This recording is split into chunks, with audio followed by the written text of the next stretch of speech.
right away, we're in trouble. I think, wasn't Chuck here last month and say he was gonna be here?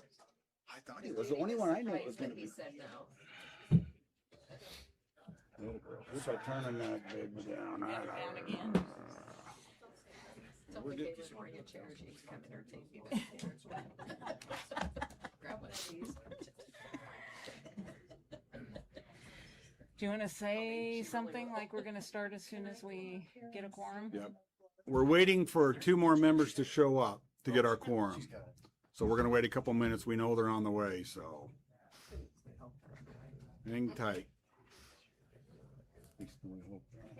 They said they were coming. I wonder if I should call them. I was gonna say, I wonder, do we call them now or wait? I was going to say if they had to park halfway across town like the rest of us did, there is a few steps to get here. Right. I'll wait a few minutes, and if they don't show, I'll call them.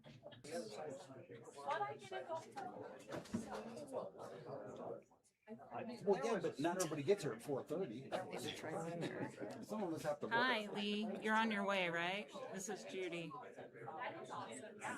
Okay, perfect. All right. Thanks. Bye.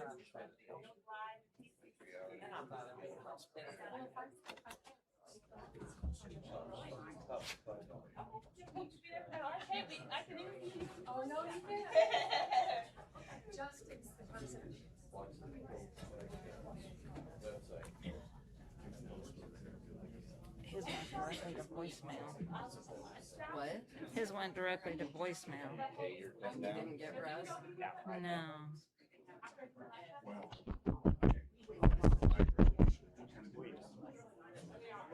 He just said today, right?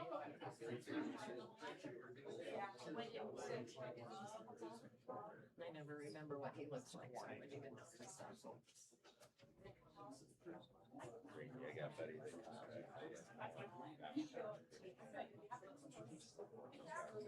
I'm like, they're like, if we're at 5, I'm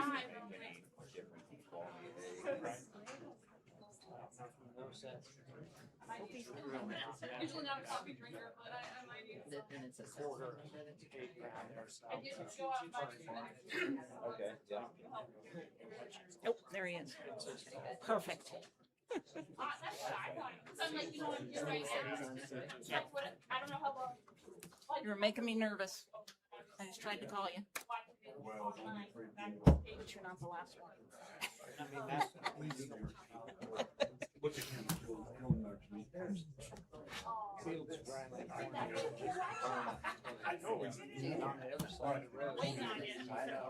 Yeah, I saw that.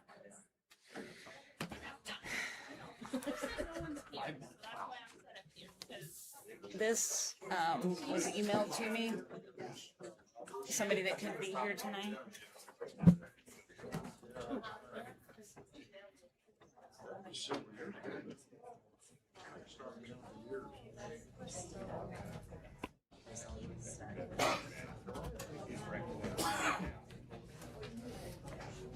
There, 4, 6. Tonight, but they're invites for you. That has nothing to do with tonight, but they were given to me. There's 4 of us here and 2 of us. 4, 6, so we're across. We are good. That has nothing to do I'll let her get. Good. All right, we're ready to go now. We have enough members now. Looks like we should be good. I'll call the meeting to order. Thank you. A current copy of the Opens Meeting Act of Nebraska is available at the back of the council chambers. Roll call, please. Friesen. Bowden. Eichhoff. Yes. Merritt. Present. Edwards. Brogo. Yes. Peterson. Moorhead. Fleming. Miller. Yes. And Davies. Yes. Okay, a quorum is present. Item number 2, approve the order of the agenda. So moved. Second. Roger and Aaron. Roll when ready. Eichhoff, Yes. Merritt, Yes. Edwards, Yes. Rogo, Yes. Miller, Yes. and Davies. Yes.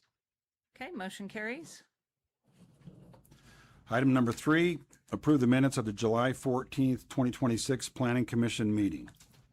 Move to approve the minutes from July 14th, 2026. Second. Aaron and Roger.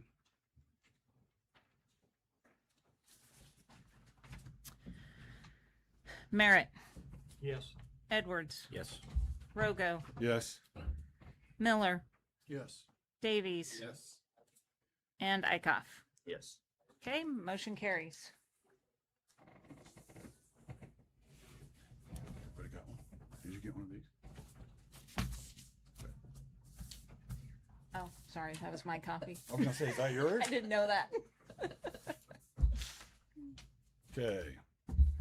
Item number 4, public hearing, file number AM 26-004, discuss and consider action on an amendment to the Lincoln County zoning regulations, section 8.22, data centers regarding data center regulations. Okay, and you should have all received a copy of the draft regulations, which you have seen before with some minor changes based off of the last meeting. So just to give a little background, on Monday, June 1st, 2026, Lincoln County Board of Commissioners met and discussed data center regulations. As a result of that discussion, the board has directed Lincoln County Planning Commission to review the current regulations. On Tuesday, June 9th, Planning Commission held an open discussion regarding possible data center regulations. At that meeting, planning staff invited representatives from NPPD and NRD as a resource for information regarding electrical and water usage. A subcommittee consisting of 3 Planning Commission officers, 2 Board of Commissioner members, and planning staff was formed to create a set of draft regulations for further discussion at the July meeting.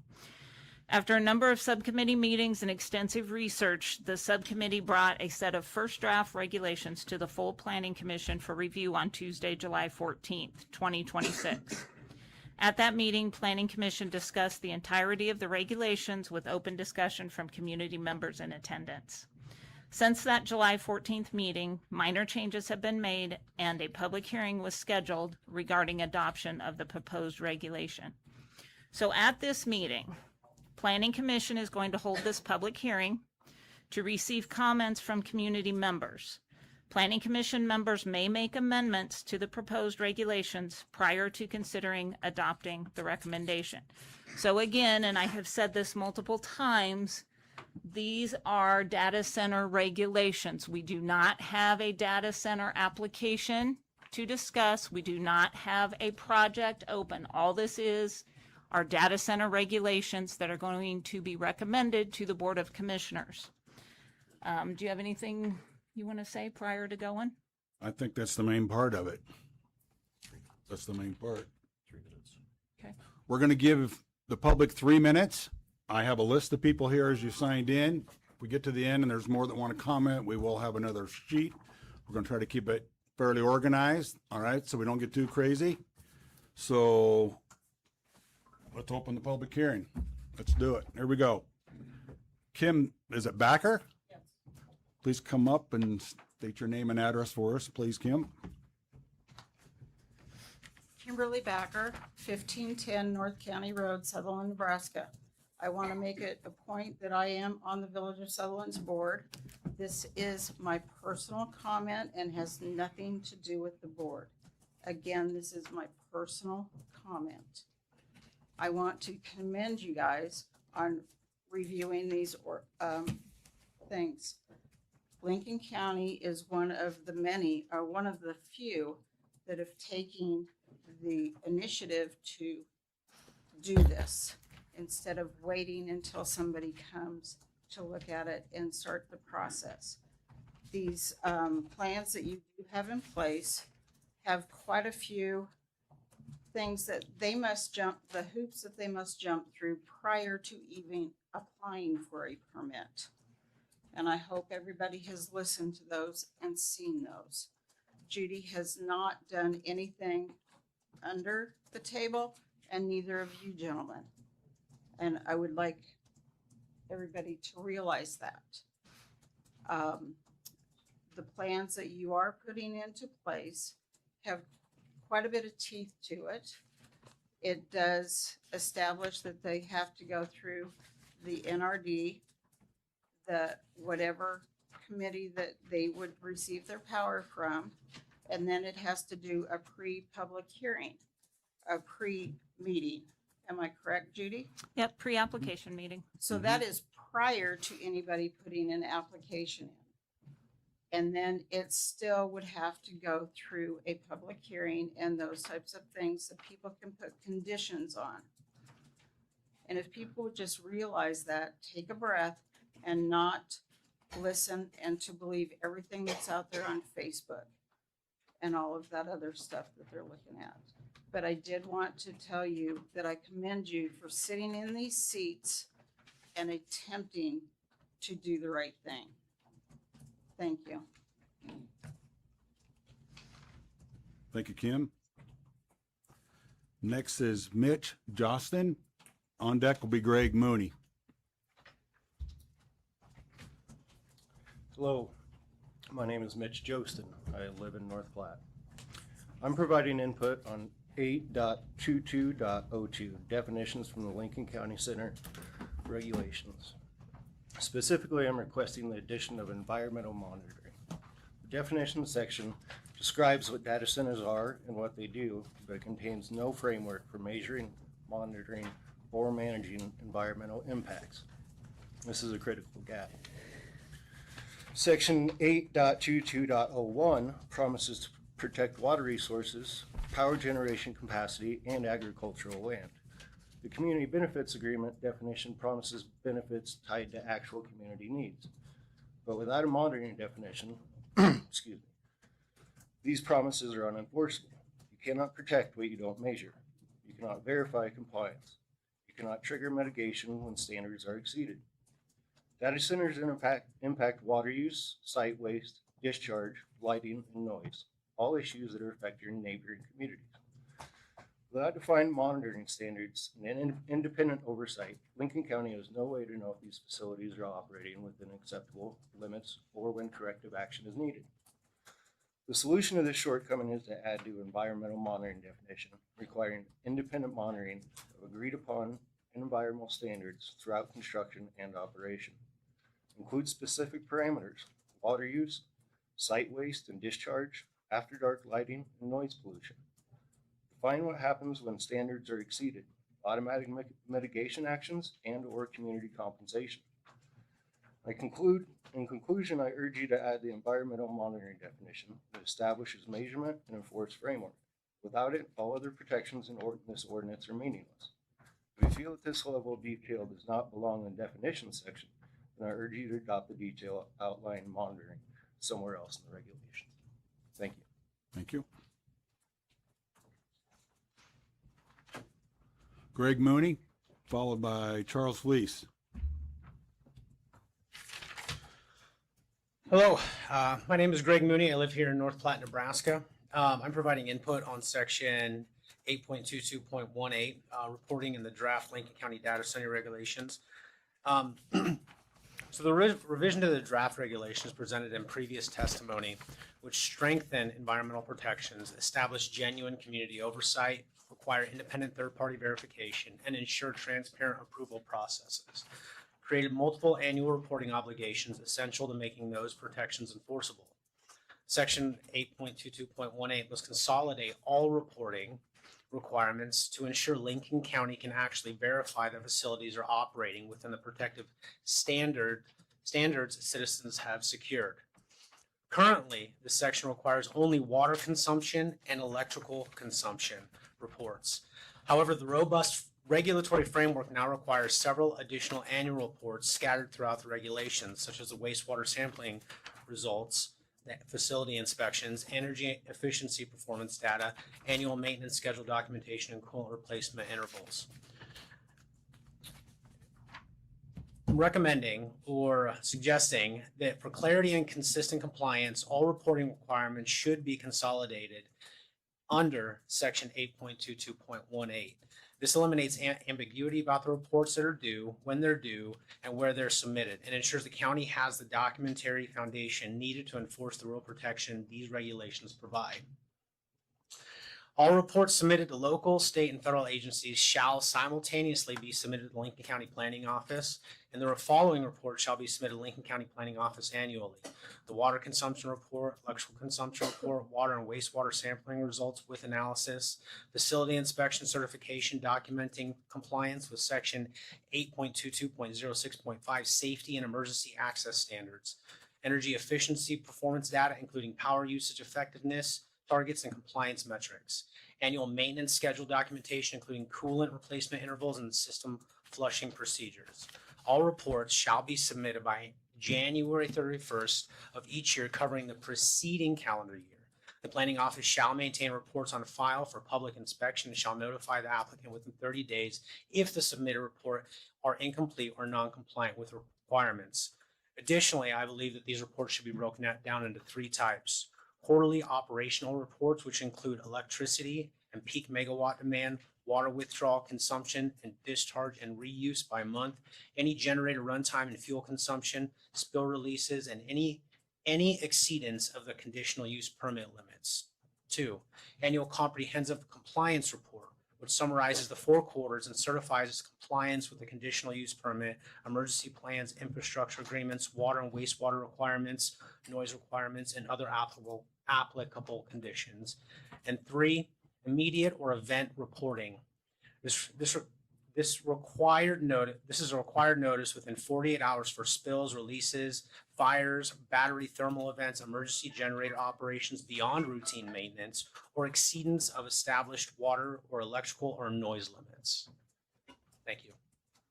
Thank you. Charles Fleece, followed by Jeff Lebstock. Thank you for the time. I'm here to pick on Charles, can you state your name and your Charles address, please? Fleece, 33470 West Highway 30 in Sutherland, Thank you. Nebraska. 822.08 behind meter electric generation requirements. It was spoken at one time that we would require them to have their own generation. The verbiage of it is may be, and I think it should be shall. It's kind of vague and soft, and it gives them a leg out. In the beginning of this process, I believed in this document, but somewhere along the lines, I think we should rename it Welcome to Lincoln County, Have a Good Time. It's not the regulations that we talked about that they wanted to put in place and enforce that would hold these data centers responsible for what they do. I don't think we can stop them, but we can regulate them and we can keep them in line and we can keep them responsible for what they do. There's a good chance this thing may be my neighbor. So when you go down here and you talk about a nuisance, I'm already calling this thing a nuisance. As my neighbor, what do I get when this thing disrupts my property, my livelihood, the way I do things? I've been born here, raised here, spent a few years in school, went out in the world, and I came back because this was home. I don't know how we're going to hopefully coexist with this. I don't know. But we can't just let them have free reign. We can't have them have free roam of what's going on. I don't agree with it, and there's verbiage we can make it better. Judy Clark's team, I believe, can do better in the verbiage and how we can hold them. Attorney Volkmer, I think you can hang it out there a little bit and not. There are times I've heard you say, I just want to win the lawsuit. Well, let's go right up against the edge if we can. Let's push them to the edge if we can. That's kind of my thought, and I don't mean to call you out. I'm Please just don't. kind of. Please. Mr. Chair, Oh, yes. Mr. Fleeks, have you ever tried to grab a bar of soap? Yeah, I understand where you're going. It's kind of a slippery slope. It is. What happens if you squeeze too hard?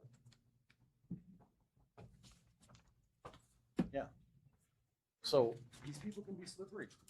We have to have the right amount of grip, the right amount of pressure, the right amount of regulation. and we need to have the regulation. I thought at the beginning, this is going to be a cutting edge regulation document that the rest of the country could follow. I don't know. I'm sorry, I'm not seeing it, but I hope we can do better. I hope we can make it stronger. Mrs. Cipher has a 37-page document that's going to be coming up here, and it'd be nice to take a look at that because it does hold their feet to the fire. Okay. A little bit better. Is that 3 minutes or 3.5? Thank you. You're all right. Thank you. Jeff Lebstock, followed by Linda Colburn. Howdy, my name is Jeff Lebsock. Pam and my wife, we live at 10427 West Walker Road. And I'm don't know all the ins and outs about all this stuff, but we went to the county commissioner meeting when they had a big meeting about the data center. So this is all general stuff, and I just want to encourage you guys, and I'll say it at the end, what it's about. So we're fourth generation Nebraska farmers. I work for the railroad, and my great grandpa homesteaded the place that we live on now. And grandpa, my mom's dad, grandpa bought that farm from him, and then my parents kept it in the family the whole time. So then we Pam and I inherited it. My mom grew up on the place. My dad, I just want to say, my dad's a World War II Navy veteran on a destroyer. He lived in North Platte. He graduated North Platte High School. He also seen action in the Pacific in World War II, and he was on the first destroyer in Tokyo Bay when the Japanese surrendered. I don't know what that has to do with it, but I'm going to say it anyway. That's what it has to do with it. My dad is a smart man, and he's a hero in my mind. And my dad always said, the government's run by greed. And mom always said, power corrupts, and absolute power corrupts absolutely. My parents are smart people, Christian people. So I just want you guys to absolutely think long and hard about that, then examine yourselves. Mom passed away in 2006 and dad passed away in 2020. And so we inherited the farm. And my wife and I, and with my fellow brothers and sisters here in North Platte, are going to stand firm. We don't want anybody to take our inheritance away. And that's that my ancestors provided for us. And that's what, I mean, this is not on the subject, but actually it is. It's all related. They want to put that 4-lane loop around the North Platte, or they talked about that. And then that went away because I think our president pulled the funding for it. And I just wondered, anyway. And so we don't want the 4-lane highway loop. We don't want a data center. And I hear now that they have to put it in an application before we ever even get it. So, and then the atomic power plant, take all our water away for a massive tax base line, or a tax base to line your wallets. And that's and if you look at the state of the government now, you can't deny it, that it speaks for itself. That I paid taxes for 50 years, and now I look back and find out what's on the news stuff. It's been wasted and fraudulently used. And the last commission, I just want to say, the last commissioner meeting I was at, that was 2 weeks ago, I was almost thrown out because I stood up with the people, encouraged and cheered them on. Again, I'm just asking you guys to look at yourself. What's your motive? And are you for the people, of the people, and by the people? That's your job. You work for us. Thank you very much.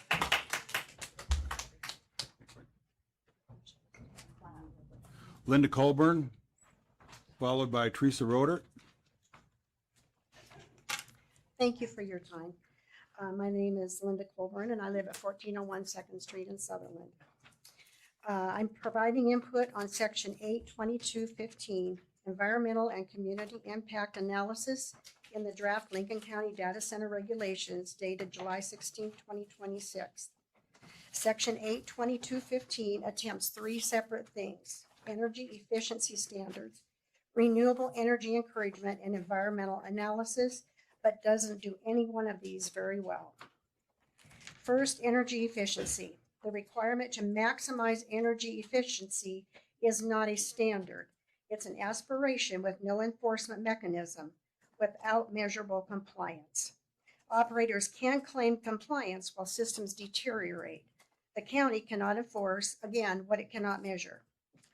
Second, renewable energy. The county has already adopted comprehensive renewable energy standards.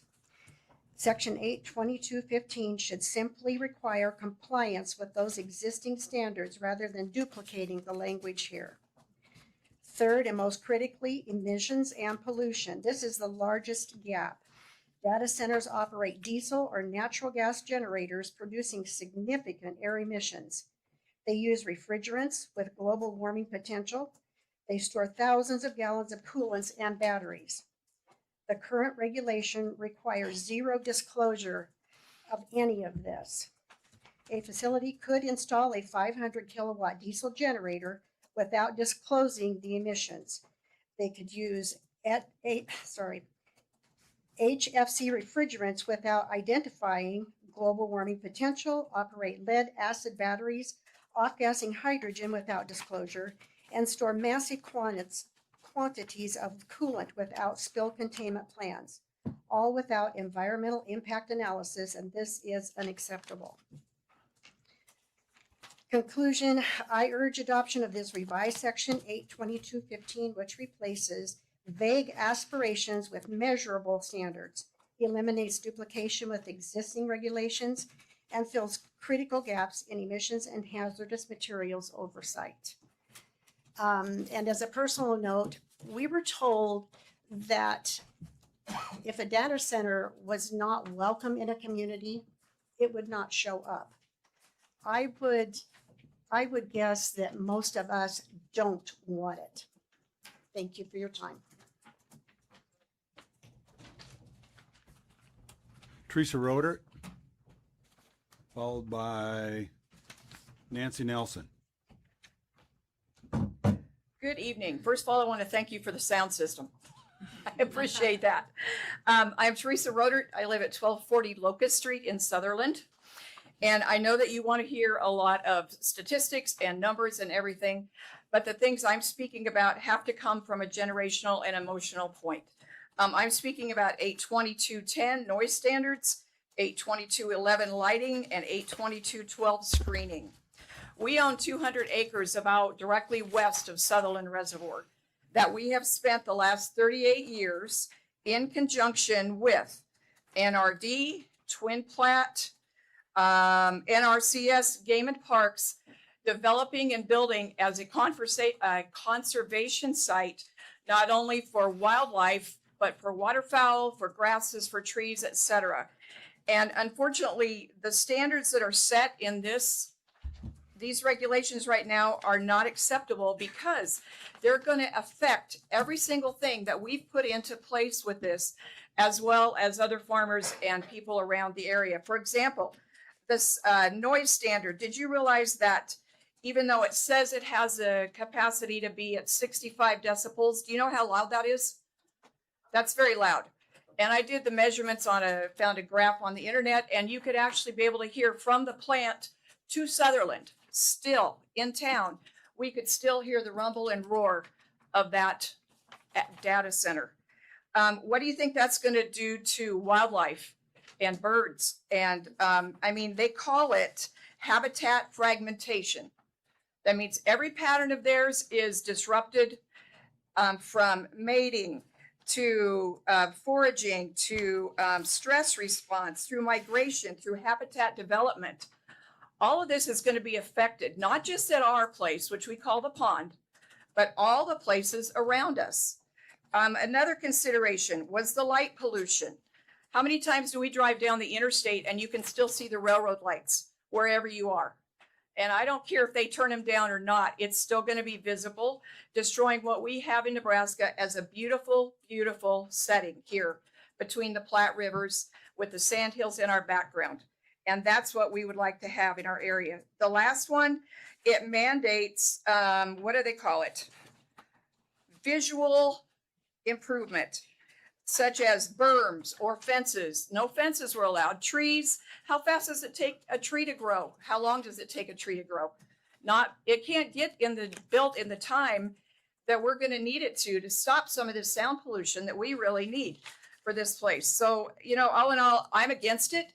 But if we have to go into this thing, I would suggest that we rethink all of these things, because They're not enough. We have to have a performance-based standard. Any occupation, from being a teacher to you guys in your jobs, you have to have a performance-based standard to go by. And I would hope that you would consider that in all of this. Thank you. Thank you.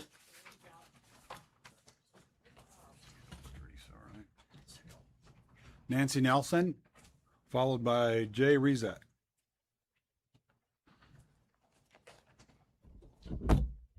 Nancy Nelson, Sutherland, Nebraska.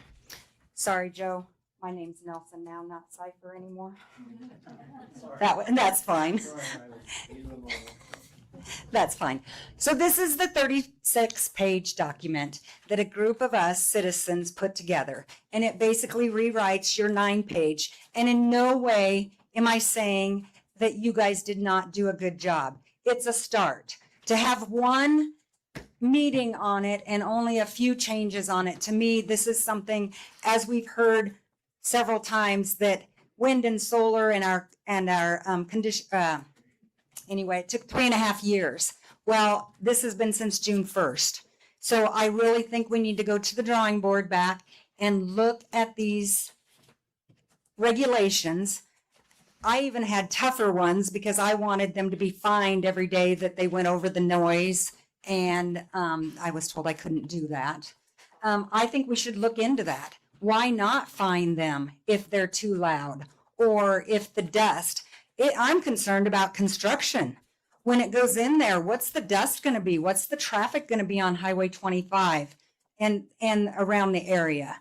You know, we know by what the DevCo put on Facebook, they're looking for a lot. I mean, for it to be 250 jobs, 225 jobs, that's going to be a big data center, because the biggest data center in China doesn't even have that many jobs. So I'm just really asking that we go back, we don't vote on this tonight.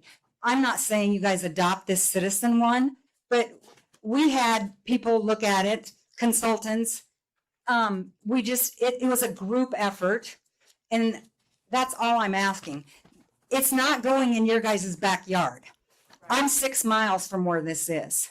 I'm with Teresa. I'm with everybody that stand up here. I like our lights. I like our stars. I like not having lights. I like not hearing things. I can hear the interstate where I live. So I really don't want to hear, I can see the power plant from where I live. So I just ask, wildlife, livestock, all those things are very important to me. So let's go back and get some higher regulations. Thank you. Thank you. Jay Rezak, followed by Mary Studley. Can I pass the general comments later in the meeting? You may. Mary Studley, followed by Diane Hibner. Hi, I'm Mary Studley. I'm from North Platte. In reference to 8.2202 on page 3 on line 81, minimizing impacts on natural resources. Well, this seems to be only applying to the building cited on the site, although it impacts the whole site and the whole surrounding site. This is a very vague statement on minimizing impact on natural resources. There's been no studies done on how this would impact natural resources. Moving on to 8.2212, as far as putting in a berm along or near waterways or water ponds. Generally, that does require Army Corps of Engineers to be involved to put in a berm, as evidenced by when the railroad put in a berm in 2011 without notifying the Army Corps of Engineers, and they were severely fined. And then moving on to 8.2218 regarding, and I agree with Mr. Mooney on this, that there shouldn't just be annual reporting. There should we shouldn't wait until the end of the first year to find out how much water, how much electricity has been used. There should be some quarterly or semi-annual reporting. There has not been very much information listed or discussed regarding the usage of natural gas and the impact on that on residents that run their households on natural gas or their farmsteads, their own wells on natural gas. But in Pennsylvania, the EPA in July of this year for a Google data center approved 250 natural gas generators to convert natural gas to electricity.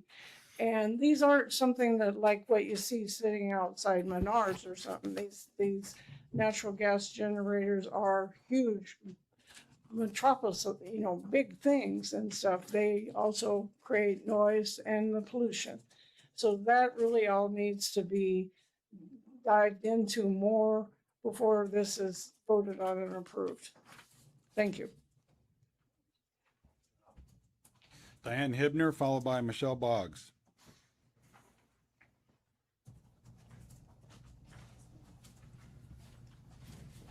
Good evening. I'm Diane Hibner, 554 South Hershey Dickens Road in Hershey, Nebraska. And I'd like to provide some input on section 8.22.02, specifically the Community Benefits Agreement. The current definition of the Community Benefits Agreement is dangerously narrow. It defines benefits only between the developer and Lincoln County, excluding incorporated municipalities, schools, emergency services, and critical resource agencies. This creates three serious problems. First, the definition doesn't specify who counts as a community. Villages like Sutherland, Hershey, and Wallace, which are directly adjacent to the data center facility, may face direct impacts, infrastructure strain, traffic, water competition, yet have absolutely no standing in benefit negotiations. Schools that depend on stable tax bases and may face enrollment shifts are also excluded. Secondly, the definition doesn't specify who counts as a community. Villages like Sutherland, Hershey, and Wallace, excuse me, I think I'm redoing that. Second, the definition provides no framework for assessing what communities actually need. Emergency services may need equipment and training funding. Twin Platte NRD and the Nebraska Game and Parks Commission may face environmental impacts requiring mitigation. Schools may need facility capacity upgrades. Without a needs assessment requirement, developers can offer generic benefits disconnected from the real community impact.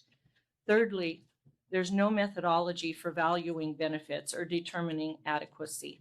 How are benefits measured? What's the minimum threshold? This leaves communities powerless to negotiate meaningful agreements. So solution, I'm not sure exactly what the solution is, but we need to revise the definition to specify that the community benefits agreements include all affected incorporated municipalities, so the school districts, the emergency services, Twin Platte NRD, and the Nebraska Game and Parks Commission require applicants to conduct documented needs assessments, identifying specific community needs before negotiating benefits. Establish a methodology for valuing and measuring benefit adequacy so agreements serve actual community interests, not the developer preferences. And in conclusion, I urge you to revise the community benefit agreement definition to include all of the affected stakeholders, require needs assessments, and establish clear valuation standards. Lincoln County communities deserve benefits tied to real impacts, not developer discretion. To assist in this process, I'm distributing a revised definition for community benefits agreement. I encourage you to adopt them, if not at this point, but further on in the document. Thank you. Thank you. Michelle Boggs, followed by Paul Orr. My name is Michelle Boggs. I reside at 6441 West State Farm Road, North Platte. I am here tonight to provide input on section 8.22.01, intent on the draft version of the Lincoln County Data Center Regulation. The current intent mentions compatibility and protection, but falls short in clearly identifying what matters most to Lincoln County. The three critical gaps that exist, it lacks explicit protection for our vital resources, particularly water access, power generation capacity, and viable agricultural land. A data center can consume enormous quantities of water and power, directly competing with the community's future needs. Second, the intent is silent on the full life cycle. Regulations address development and construction, but what happens during operations? What if the company goes bankrupt or walks away? Without clear criteria for decommissioning, Lincoln County could inherit environmental liabilities and infrastructure problems. Third, there's no acknowledgement that original developers may be bought out or replaced. Without language binding future owners to the same standards, later operators could circumvent protections the community thought it was securing today. We encourage the addition of language requiring this criteria to apply consistently through the development, operation, and decommissioning phases. Include binding language ensuring that all standards remain enforceable against any current or future operator, regardless of ownership or operational changes. I urge you to revise section 8.2201 to provide this clarity and protection. Lincoln County deserves an intent section with teeth that protects our community's interests for the long term. And I truly do appreciate all the legwork that you all have done. I don't think we all just go by Facebook. We have a very valid, viable interest in this. Thank you. Paul Orr, followed by Mike Mooney. Paul Orr, 8047 West Platte Valley Road, North Platte. I'm here to address two topics, water and electricity. This pertains to section 8.22.03, subsection 3 through 7. Subsection 4 requires annual water and wastewater sampling, but annual testing is inadequate for facilities consuming substantial water volumes. Continuous monitoring with independent third-party verification paid for by the data center owner is necessary. Communities cannot protect water resources with a once-a-year snapshot. Subsection 5's language, not materially impair electrical reliability for existing customers, is dangerously vague. It treats community power access as secondary to data center needs. This needs to be inverted. Community and public service power is the priority. Data centers are a luxury use. During grid emergencies, whether from tornadoes, blizzards, high winds, fires, or power surges, residents and emergency services get power first. Data centers go second, with no compensation or exceptions. Subsection 6, single utility letter doesn't bind future behavior when grid conditions change. Subsection 7 correctly places infrastructure costs on the applicant, but language should ensure developers actually bear these costs, not local taxpayers or utility ratepayers. Subsection 4 should be revised to require continuous automated water monitoring tied to environmental monitoring standards with monthly reporting to affected communities. We should revise subsection 5 to explicitly state community and power and public service power access is the priority. Data centers are a secondary use. During grid constraints or emergencies, community load is restored first. Strengthen subsection 6 with binding utility agreements and periodic recertification. Clarify subsection 7 that all costs, including contingencies, fall on the applicant with no public or utility customer subsidies. I believe we should prioritize community utilities, continuous water monitoring, community power priority in emergencies, and zero public subsidies for infrastructure. Thank you.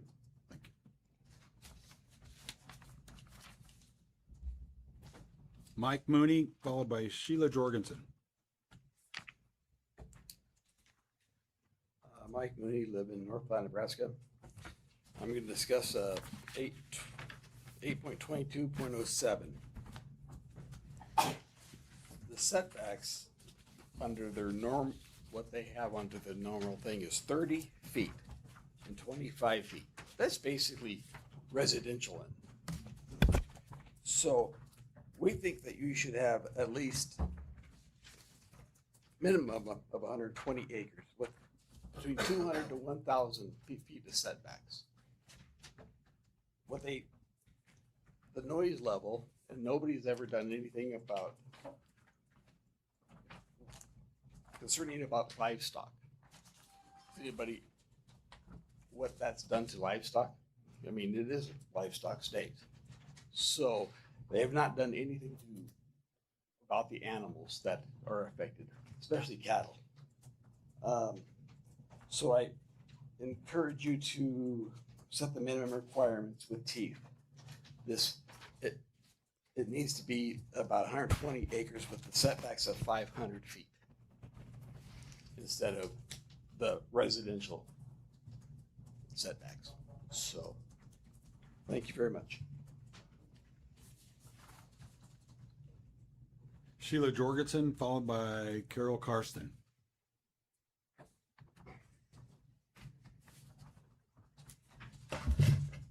My name is Sheila Jorgensen. I'm from North Platte. I'm not sure which one I'm going to be addressing, but what I would like for the the committee to consider is the promise of the 200 jobs that they say will bring, that will help our community grow. What I would like to see is a backup to the promise that they're saying what they're bringing to us. I'd like to see a registered capital bond that is collaborated with the state, the county, and the municipality involved. That would be an insurance to us that if they don't deliver those 200 jobs, it does not come back on a community that was promised. And so what I'd like to see them do is list their jobs, the salary of that job times 10.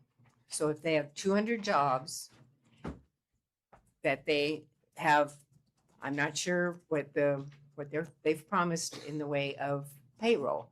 I'd like that payroll to be times 10 so that we have something to go back on. So it doesn't come back on us taxpayers if they don't deliver what they've promised. I appreciate the work that you've done, but I agree with Nancy Nelson in the fact that it needs to be very strict, because once we give it away, it's hard to get back. Thank you. Carol Karsten.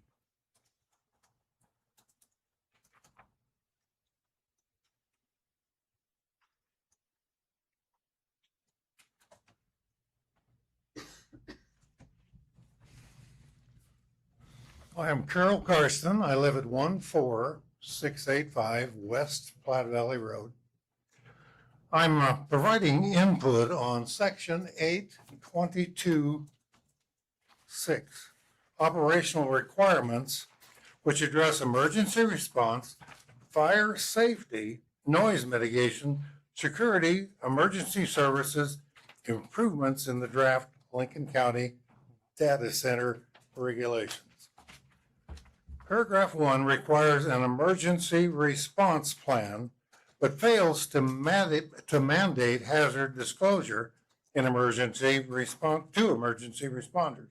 Fire departments, emergency personnel need detailed knowledge of data center specific hazards, chemicals, batteries, storage, high voltage equipment, pressurized systems, and Hallen fire suppression and decommissioning risks. Without the training funded by the applicant, responders enter dangerous situations unprepared. Pressured systems are all part of it. Without this training, funded by the applicant, responders enter dangerous situations unprepared. Hospitals and medical centers also need awareness of specialized exposure risks. No funding mechanism exists. Paragraph 5's annual inspection requirement is fully inadequate. Data centers restrict facility access once per year. Inspection create windows where emergency personnel are denied access for compliance verification and safety testing.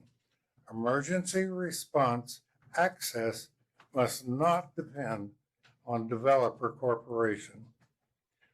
Revised paragraph 1 to require the applicant to provide hazard disclosure and funded training and equipment for emergency responders, for fire departments, for hospitals, medical centers, for data center specific risks.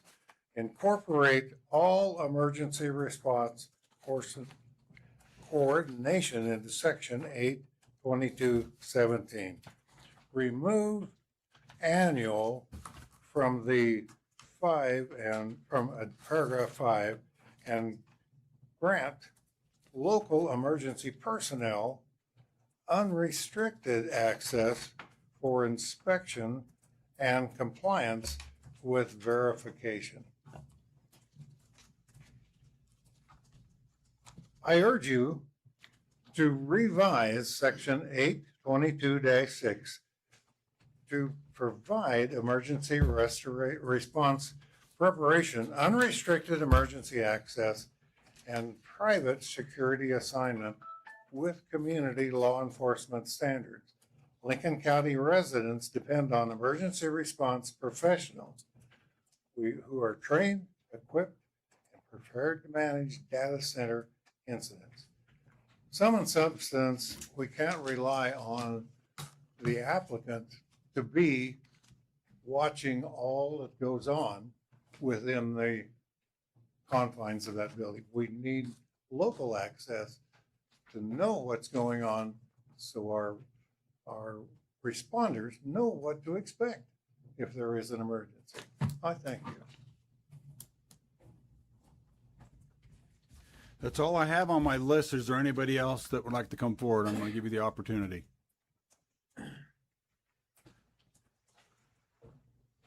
Please state your name and address for me when you get up there, Dave. David Hibner, 1640 North Airport Road, North Platte. Thank you very much, everyone, for holding this. I know this is a very, very important topic for the community. It probably is for your family or your life as it is for mine and in my life. And I know you all live here and you want the best for what we have here in this county. And this is a topic of extreme public interest. This is one of those topics that we really want to see our public officials pump the brakes, take time, be thoughtful, and to get it right. We don't want to be the guinea pigs in Nebraska or in the United States with some of these models that seem to be unproven. As I look through the regulations, I found that, and I appreciate your work on it. I bet you guys have been 7 days a week with calls, emails, texts, and working to get that done. But something struck me, and that was there's a passive tone in some of the components. The phrases shall aren't really in there. We have may or may be required. We have would or could or should. And I, as a person, as an individual, as a resident, I'd like to see must or shall or different verbiage so legal counsel can't find flexibility if it came to a data center in our county. Now, just for transparency, I'm a no on these things based off of my conversations with folks in the county. I believe it's early with the technology. I believe it's unproven. And as an ag producer, I'd love to have irrigated land. But irrigation rights are very hard to come by. That is our number one economic driver in Lincoln County, as it is in Nebraska. That's how we're already paying our taxes. And the Wallace School District is a prime example with NCORP. They have 30 pivots that are grassed over. That water flows into the Republican River. They've lost the ability to tax those pivots as ag producing corn or soybeans. So ask somebody from Wallace what they think about NCORP, and they'll let you know they haven't forgotten. The ability to raise taxes if we lose irrigation rights, if we lose water rights, is something to consider there as well. I would urge you to look through this. There are a couple sections that I'll briefly point out, but I'd like to encourage you all to add the musts or the shalls where we can. And let's not be afraid to have a fight with the data center if that's what the people want. You know, we have to have the legal counsel that will back us up on that. And I know that's largely with the county commissioners too. And for the record, to enter on the record, there is a recall effort underway. Today is day one. Signatures are being taken in the parking lot as we speak. That's part of the puzzle here. I understand that. Let me know when I'm getting close to your timer. It just went off. Went off. Okay. I'll close with this. We're all on the same team here. Never seen anything so nonpartisan. It's Democrat, it's Republican, it's everybody in between. We just want to be protected. We want to be on the same page.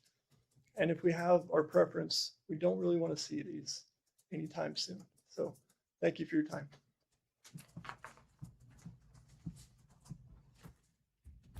Anybody else? Come forward. State your name and address. I got him first. Yeah, go ahead. Blue You got shirt. seniority. No, go ahead. I'm Marvin Nassib. I live at 13644 West North River Road. I'm here to say that I want to make this difficult as possible for them to even come in here. So when you say setbacks, 500 feet, whatever, let's make it a mile. They can buy out those other people around it. They'll take the money. They don't want to live within a mile of the place anyway. Then I'll even make it more difficult for them. Let's say they got to live within 5 miles of it, so they can live with everybody else and hear the same noise as what they're putting out. Make it difficult for them. Don't bend over and give them this little bit here and a little there. Let's make it big. And let's don't give them any water. Give them water to take a shower, flush the toilets, drink, you know, put a little water in the yard. Tell them they got to figure out something else. We're not going to give them our water. You know, it's ridiculous. Look at Lake McConaughey. I can't even get my boat in. You know? And they're running all that cold water right now right into the Sutherland Power Plant just to keep that thing cold. Yeah, we can't do this. We can't do this. I got a bunch of scribbling in here. The wastewater. Is there going to be wastewater? What are you going to do with it? You're going to pump it out on the ground like they do at Sutherland, put it in a little holding tank, and let it get evaporated into the sky and land on your land somewhere else? That ain't going to work. Yeah, that's, and you mentioned that a lot in here about wastewater. Here's one too for you. You know, it's so damn loud, they say, and you hear it on the computer and everything. Why don't you build walls like they do in Colorado when they're pumping, when they're doing fracking? They put them 20, 30 foot high walls wherever they are, so you can't see what they're doing and you can't hear what they're doing. So make them build tall walls. Put them up in the air. They can go as high as they want. Put beacons on top so a plane don't hit them.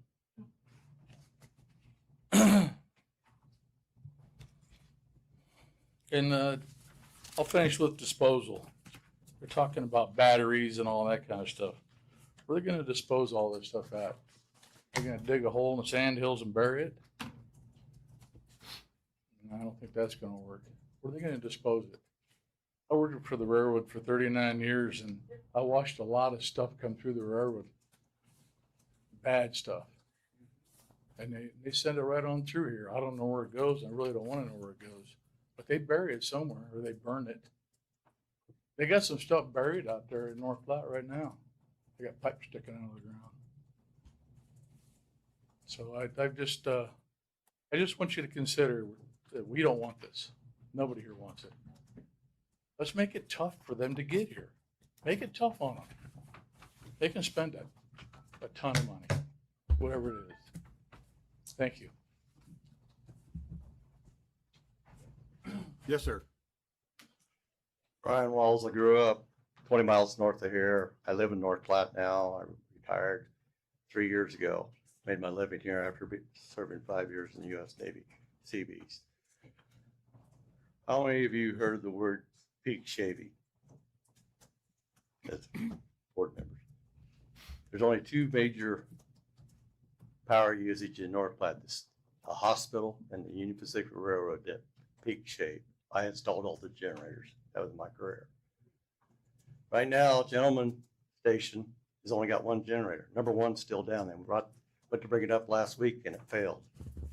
It'll be October before they get it back up. So it's said. So right now we're lucky we got our lights on. And you're gonna add this massive load to our area.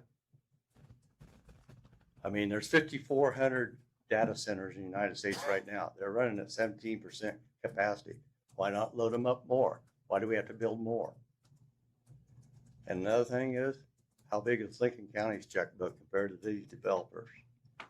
So you got to get your regulations in because you can't fight them. We don't have enough money to fight them once we go to court. So you best have it all down to stop them right up front. And then the last thing I'd like you to do, talk to people in Kearney and see how they like theirs that they got going. It's not the noise level, it's the frequency that's driving people insane down there. They can hear it a mile and a quarter away. The one they have there that runs at night. And it's right next to the veterans home. And the rumor has it that it's already caused some deaths in the veterans. Thank you.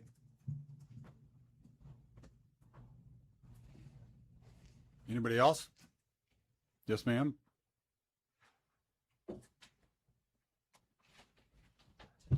I'm Faith Colburn, 803 West 8th in North Platte. I only have one concern I want to bring up. In July, when we were talking about enforcement, my understanding is that the county has no one to enforce these regulations and no budget to hire somebody. Is that correct? At this time it is. That's all I need to take. Not really. Not really? Okay, well, we do. We don't have a specific person hired. That's a commissioner that we can't control, but you guys answer that. Tyler, would you take that one? I will. The fact of the matter is, ma'am, a county building inspector has been discussed by this board numerous times. My mic is on. A county building inspector has been discussed by this board and the county commissioners several times. Nobody wants one. Nobody wants the government on their property inspecting. I get that. But that's the person who would go and do this. Now, what we have in here is provisions that we will have a third-party engineer at the applicant's cost. That individual is going to function as our inspector. So that's the person that actually goes and does the looking and the peeking under the rocks and seeing what's going on. That person comes back and says, hey, there's these violations of the conditional use permit. Okay. Now Judy and I get involved. Typically, normal. Wow, I got loud. But typically, most people get a letter saying, hey, we noticed some violations, you need to fix that. Sometimes they fix them, lots of times they don't. Depending on how serious it is, sometimes they'll get a letter from me then saying, hey, you didn't respond to Judy. Now I'm going to say, you need to fix this. Sometimes they respond, sometimes they don't.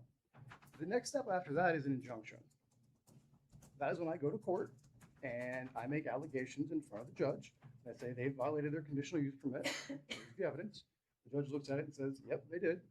Now, developer, you're enjoined from continuing to have these violations. Your operation grinds to a halt. I don't want fines. Those are cute. They can afford those. I want to shut their data center down for violating the conditional use permit. That costs millions and billions, way more than we could ever fine anybody. That is enforcement. Now, I get it. They got a lot of money. They can hire good lawyers. I've heard some people maybe intimate I'm not the best person for the job. I disagree. I'm a fantastic litigator.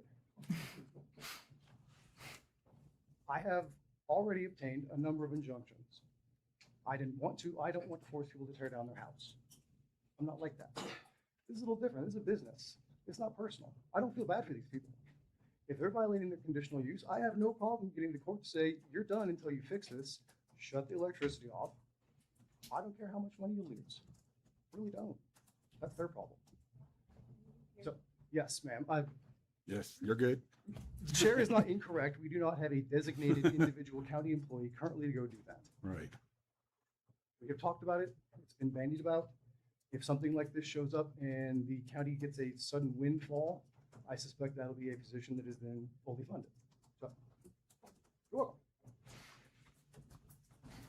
Is there anybody else?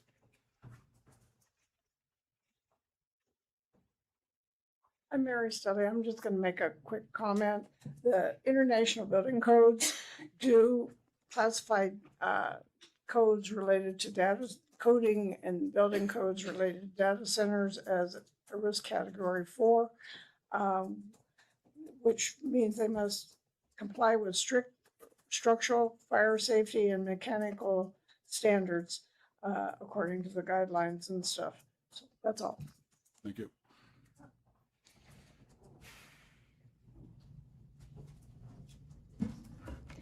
Hello, Shaylee Scranton. I'm from Thedford, and the community has done a fantastic job voicing their opinions, so I really don't need to say much.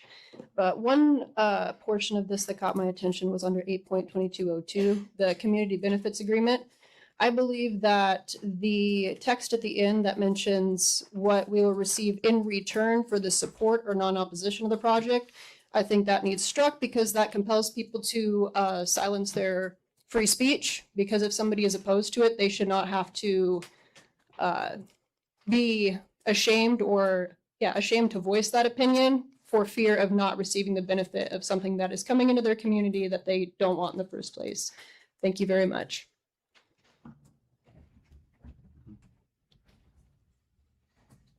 Anybody else?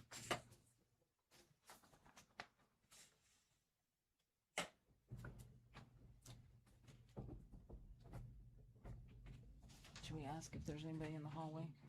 Anybody in the hallway that we could have missed? We're good. Okay. We're going to close that portion of the public hearing. Second. Aaron and Roger. Okay, this is a motion to close the public hearing.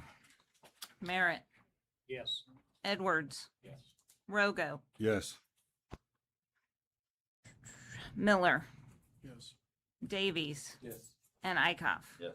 Okay, the public hearing is closed. Okay, so what this means is they are done taking conversation from the public unless the chair decides to ask someone a question. Otherwise, we're going to talk about this around the table.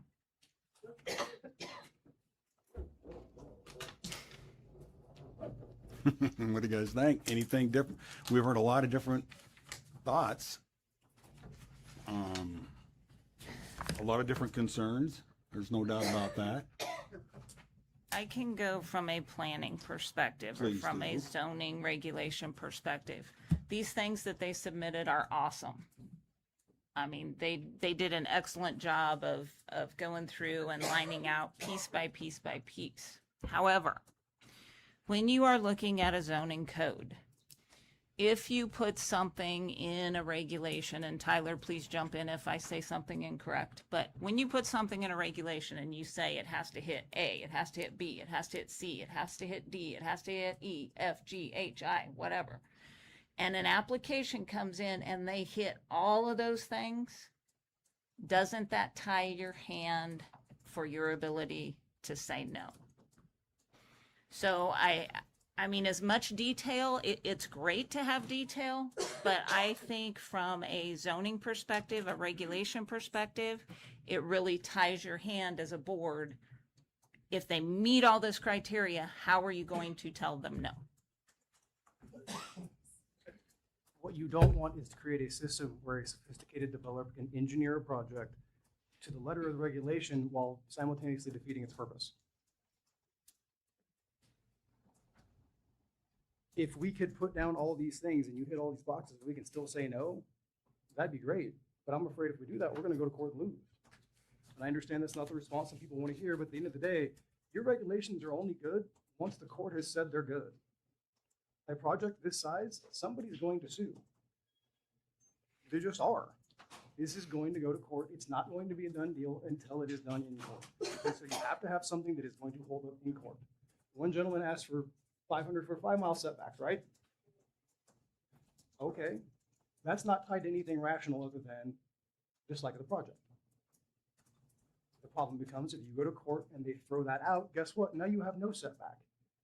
They build right up to the property line. No, sir. That is the concern that I have, is if you grip the soap so tight, it slips out of your hand and then you have nothing. They show up. We had regulations. They were extremely stringent. They got them thrown out because they weren't tied to anything rational. They're arbitrary and capricious. And now we have no regulations and they just build whatever they want.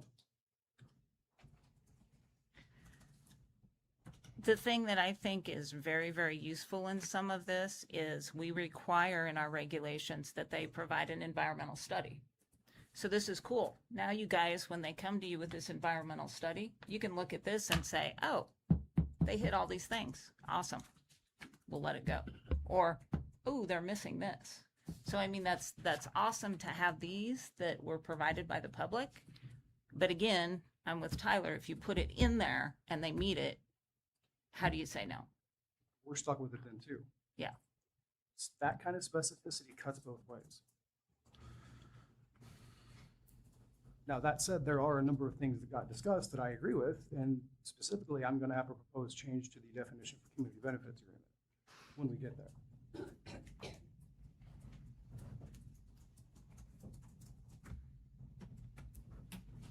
Well, don't all talk at once. I know. Giving me the feedback. You are, Tyler. You're thinking, Roger. What's that? You're thinking. No, I mean, it's everything that they've said is, when you have no laws, is almost better than having laws, in a way, because when you could say, well, these other people had this, they had that, and they had this, like the setback deals. They have to be reasonable. All of it has to be reasonable, because they can go to another place, say, these guys said it was reasonable. And you have to defend it in court. That's, and if they've let them have these back in Pennsylvania or any other place that they've had data centers, and they can't find no justable causes for anything, then you're going to lose. I mean, that's all there is to it. I think Tyler likes a fight. I'll tell you people that now. I think he likes a fight. I like fights I can win. Yeah. And I think that we have to understand. He'll take it on, but he wants to win. And so do we. We're going to foot the bill of the lawyers and everything else. So we got to give him something he can win. You put too much there, he can't win. I mean, that's all there is to it. And we have to make sure it's actually stuff we can control. Right. That too. There's a lot of things you folks have come up with. It is good advice and good deals that you've come up with. There really is. There's a lot in there. Things that we never thought about. Like I say, we're going to do this to the best of our knowledge.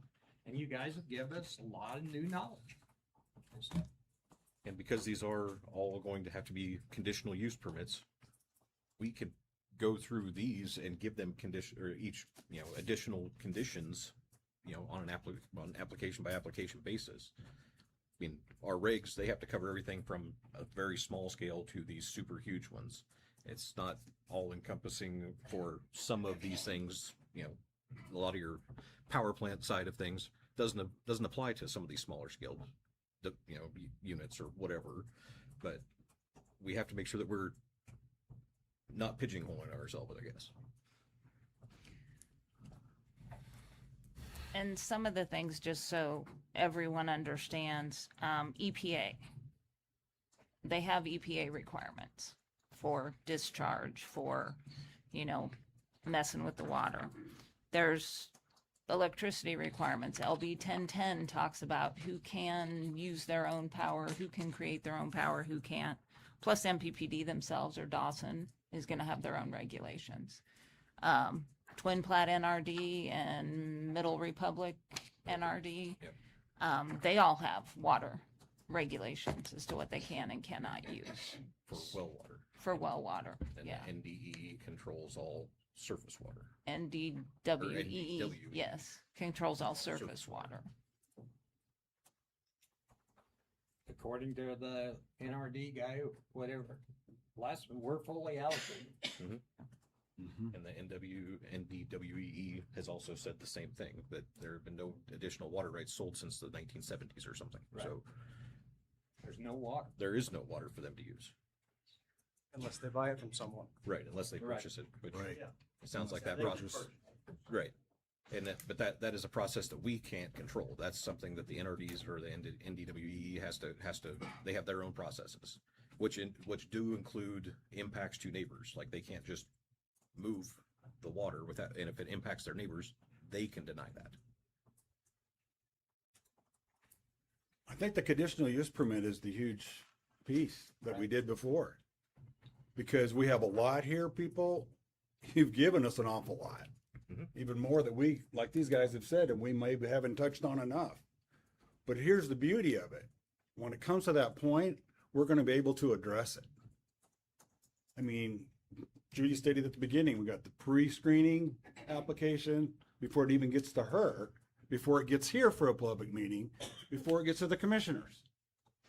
There's a lot of steps that they have to do. And if we don't like it, we can say no, but we have to have a guideline and we have to have a reason why. And we have to have something. I just go back to keeping it in between the white lines. We have to give Tyler something.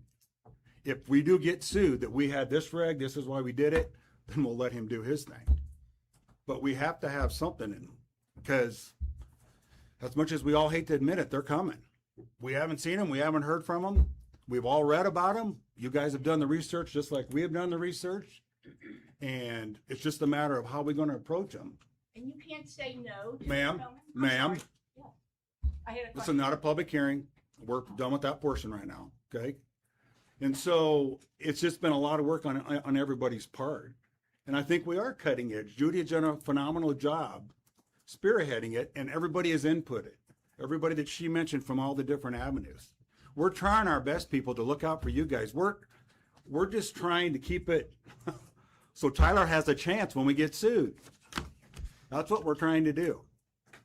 So that's kind of where I'm at there. But I think it's a lot of good information that we can take as a commission when that day does come. And it comes to this check mark, and we're going to go, wait a minute, we got this, this, and this. That's my thought. Well, that's a living, breathing document. Yep. We can change it every day if we have to. Yep. It's not just absolute today. Right. Never is absolute. And I think that point that you made, a lot of people said that there's one coming in Sutherland that's 6 miles from my house. We have had nothing. Judy No. stated that at the beginning. No There's application. nothing coming in, and it will go through this board, the pre-screening and all that. I think and then it goes to conditional use permit, which we all have control of, which you guys will all have a voice in again. And I think that's where this needs to get put in so we can go and have something in there. Right now, we have barely anything. I mean, And it's a living, breathing document that we can change. Whether you're for them or against them, you have to have regulation. Yes. That's the whole point of it. we'll keep adding to it if we need to. As it comes around, that's what we got to do. That's what we gotta do.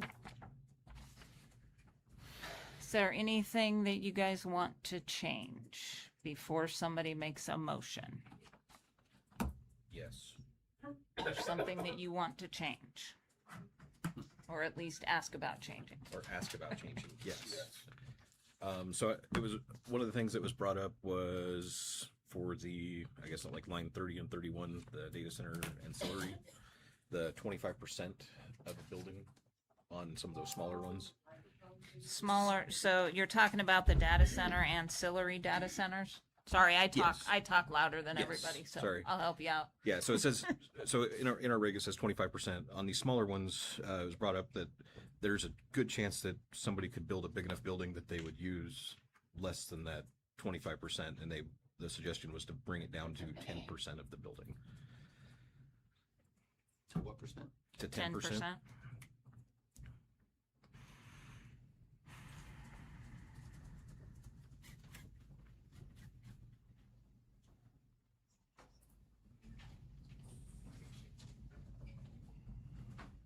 Trying to do the math in my head. Well, if you're a 4,000 square foot building, that's a 1,000 square foot data center.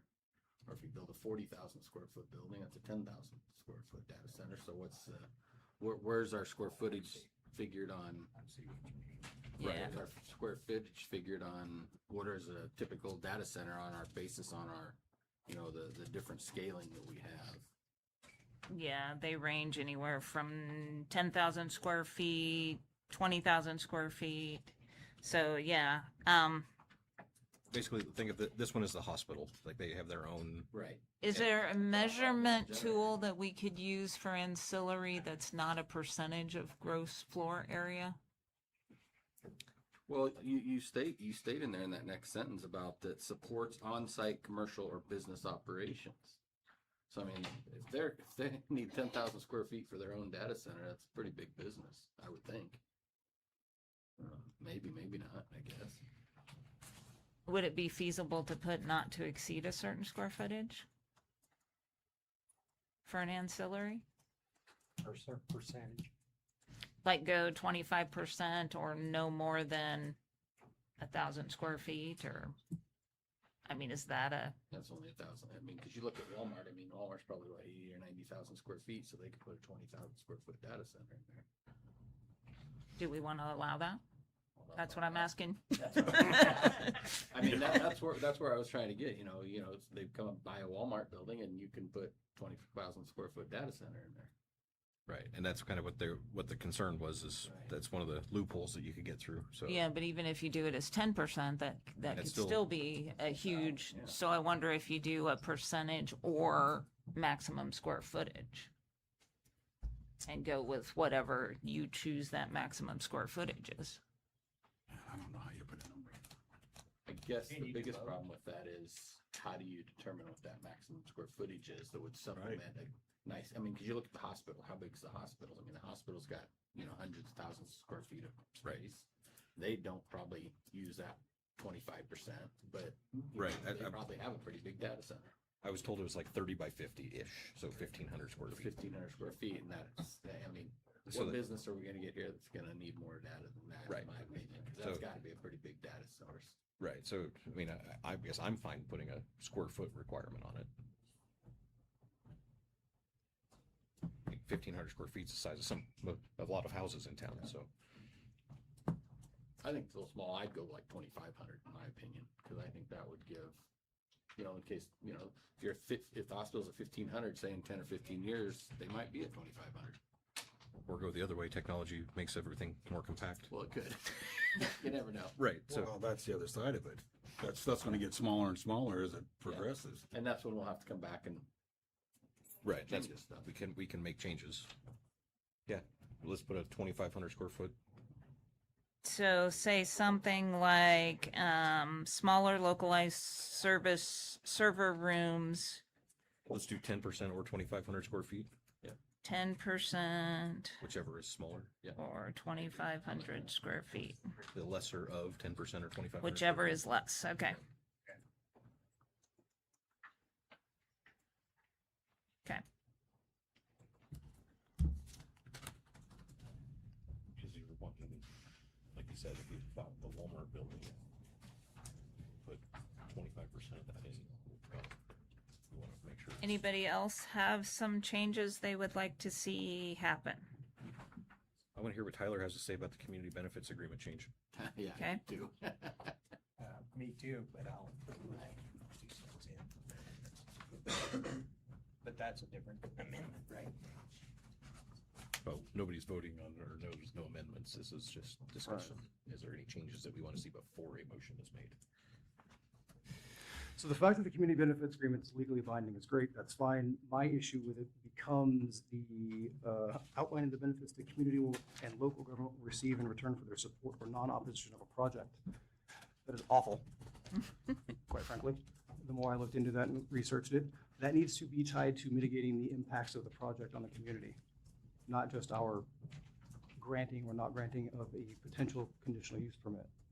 So it needs to be tied to basically the impacts that any potential project's gonna have on roads, environment, and anything.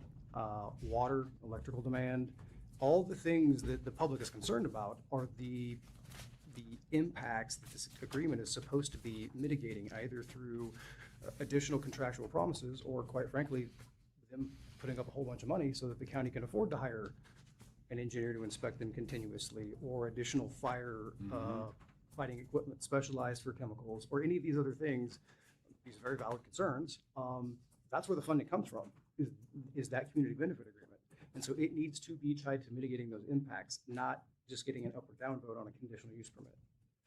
So what you're saying that should read is something like benefits and the community, let's see, community and local government will receive in return for mitigation of impacts.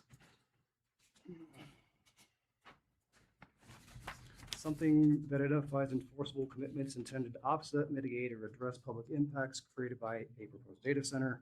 The commitments could include, but would not obviously be limited to, road infrastructure improvements, emergency response funding, public safety training, utility impact mitigation, water and wastewater monitoring and protections, environmental monitoring, decommissioning obligations, and other benefits reasonably related to the projected impacts of the proposed use. That's what you would like to see it say. Effectively, that's what it needs to be tied to, is those things.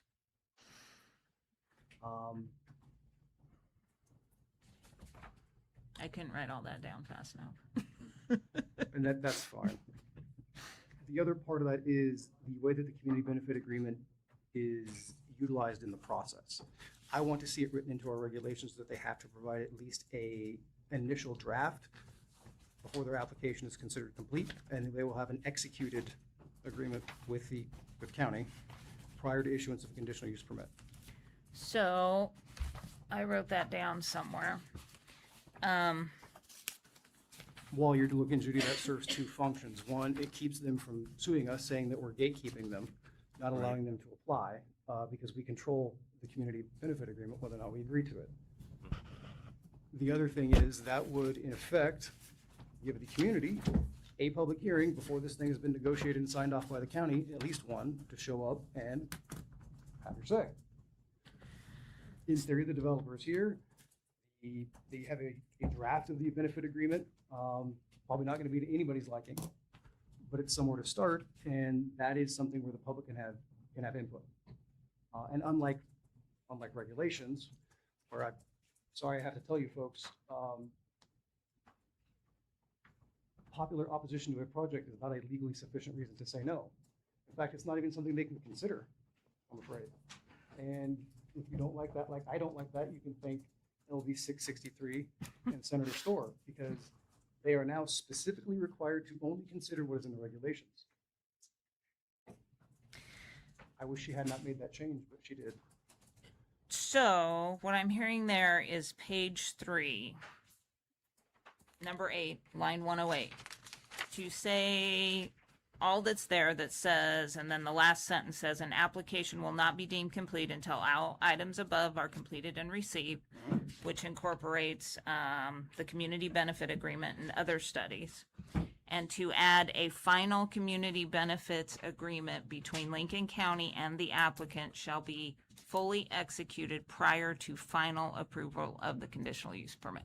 Effectively, yes, something to that effect. Okay. I can continue to look at that and fine tune that before it gets to the county board, but that is effectively what we need to move that community benefits agreement into our regulations so that it is what can be legally considered, thanks to 663. But it also ties that to the fact that there is a state level requirement for that. We're not just making that up out of thin air to hold them hostage for a big check. The state has already said they shall have this. We're simply putting into our regulations something that is enacting a requirement the state put on a whole class of projects. And I think we are extremely secure in that. Okay, with all this being said, tell me if I'm right or wrong. What I heard the governor say was the community development funds were going to the state. That actually, we weren't gonna get them. I would encourage Governor Pillen to talk to his state senator because that's not how the law reads. He has Am this. I correct or am I not? I don't know what the man said. I heard him. He's. Maybe I misunderstood. I voted for the man, Roger, but he said a number of things that were not factually accurate. I believe that is one of them. That the community development funds were going statewide. They weren't gonna go to the county. And if he can manage to get that law changed in the unicameral, that's where they'll go. But right now, the way the law reads, the agreement is negotiated between the developer of a project and the affected community, which in this case, since we're talking about out in the county, is the county. All right.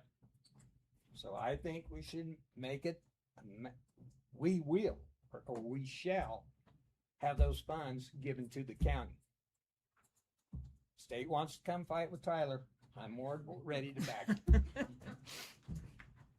Thank you, Roger. I'm not very happy about that deal. I'll just put it right out there. Because I'm tired of paying water taxes. I'm tired of paying the whole state's bill in Lincoln County. I'll say that right now. Can you put that wording in that? Roger says the money stays here. Yeah, Roger says. That's fine with me.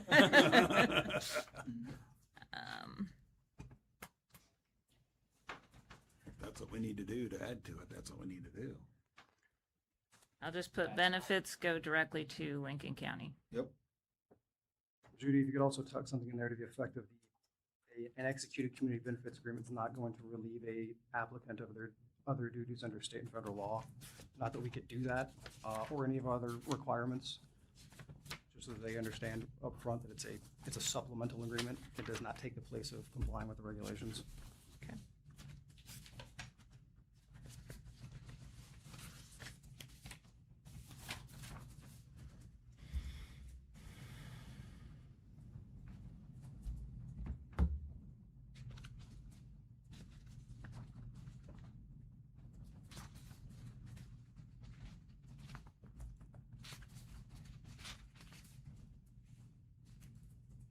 Okay.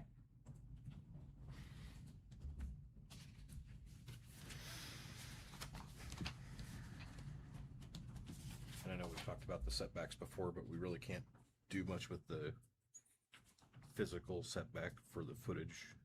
We're gonna rely more on the sound and other things to get their setbacks, right? Sound, anything that we've got in there as far as doing berms, the requirement for berms, the requirement for fencing. But that can also be adjusted, I think, on the bottom of that table, it showed that we can make whatever suggestions when they apply on the conditional use. So if it was up against a residential area, I know that was a concern that it could be farther back. Yeah. One, I think it's important to understand that the point of the setback was to mitigate the noise. Right. And my example at the time was by some magic technology, the data center no longer emitted noise. Now you don't necessarily need the setback to mitigate that impact. I was gonna say, I mean, that's. Right. We have visual. Have no sound, why do we need the sound? We have visual screening so that you don't have to look at this ugly concrete box right outside your beautiful garden. But the issue specific to the setbacks was the noise mitigation. And again, if they somehow manage to operate silently or at extremely low levels, that undercuts our rationale for farther setbacks. And I don't want to see them literally right up against the property line because we have none. Right.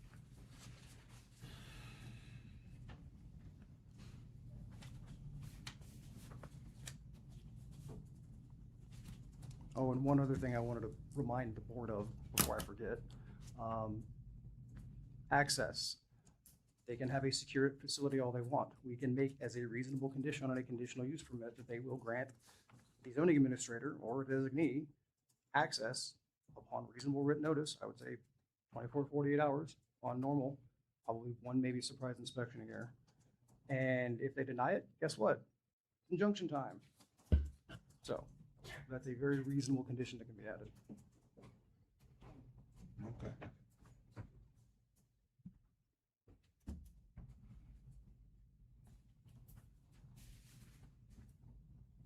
Does everybody like all those changes suggested?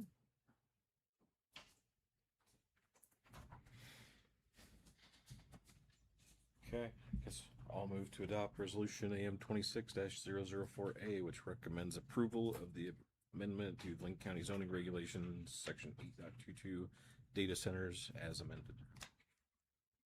Okay. Do we have to read everyone?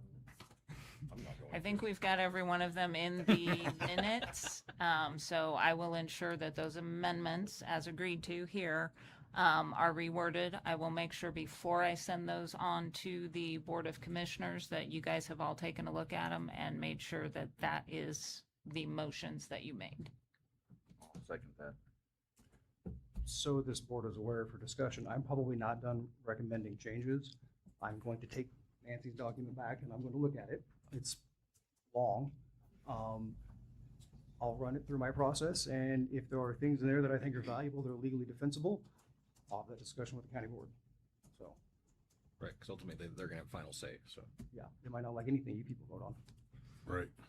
I think another thing that where we can use shall and will should be, maybe that's what you're really saying, Tyler, should be looked at. We shall and we will. If they can be put in there or however.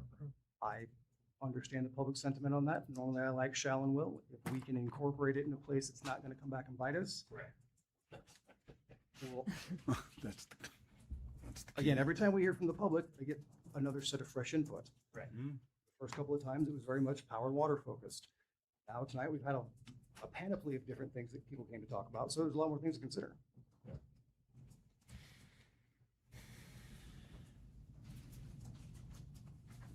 We have a motion. We have a motion, we have a second? Second. Nope, Zach got it? Yep. Let's have the roll. Okay. This is to make a recommendation to adopt as amended. Merritt, Yes. Edwards, Yes. Rogo, Yes. Miller, Yes. Davies, Yes. and Ikoff. Yes. Okay, motion carries. I will have a resolution for you to sign as soon as I ask Lori or Kevin to see if they can find it on my desk. We'll bring it back. Sorry, I forgot to bring them down here. All right. Item number 4, we're on to item number 5. Item number 5, public hearing file number AM 26-005. Discuss and consider action on an amendment to the Lincoln County zoning regulations section 4.07 land use categories / matrix, amending data center to include different types of data centers. Okay, so with this one, if you remember, last month we went in and put data centers as a conditional use. And as I was going through the regulations again, I noticed that we have data center, ancillary data centers that don't have to go under the full-blown data center regulations. So I got to looking at that thinking, okay, these ancillary data centers, we should probably allow by right at in commercial districts, wherever we allow a commercial building, since these are going to be allowed as part of a commercial building, we should probably allow them as permitted. So we will change that on here again because the definition is going to change by your suggestion. But I did on that second page, I put data centers as essentially permitted anywhere where we could possibly allow a commercial building. Now, granted, in your ag and your transitional ag districts, usually your commercial buildings are going to be by conditional use, but that ancillary center could be approved as part of that construction process or part of that application. Yeah. Right. So I just put those as permitted in TA1, A1, commercial, industrial, and then in the soil overlay districts where we would possibly allow So a commercial construction. So the commercial part would have to be conditional use, and then this would just be permitted As in part of addition. that. Okay. Yeah. That, just that way they still. Or should I have it as conditional in those areas? Well, I don't know that it needs to be conditional as long as it's the data center, in this case, the ancillary one is incidental and subordinate to the lawful principal use on the same premises. Right. If Walmart needs to put a data center in to support their superstore, fine, I get it. But Walmart should not be putting in a data center to support Bentonville and North Platte under the guise of an ancillary data center to support their superstore. So I think if it does not say that it is incidental and subordinate to the lawful principal use on the same premises or something to that effect, it might be worth considering that as much as the square footage or the percentage ties it to being used just for whatever that other non-data center use was. 10% or 2,500. Yeah. But if they came in asking for a permit to build, they should fit this Yes. definition before I would sign off and say it's okay. I don't know that the actual center itself needs to be a separate conditional use if it's ancillary like this, but they definitely need to provide you the information so that you can make that determination. You found them? I don't know. Is that the right thing? Yep, that's it. Thank you. Anyway, that's really all I have there. And again, this is a public hearing, so you will have to open it up and allow for that. It is open. Anybody like to speak? Public comment section. Not yet. This is on the, Not yet. the AM 26005.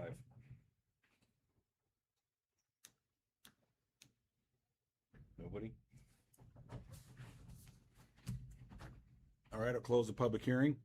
Motion to close public hearing. Second. Aaron and Lee. Roll one ready. So what we did was it's, Hang on, let me close the public hearing first. sorry. Okay, motion to close the public hearing. Edwards, Yes.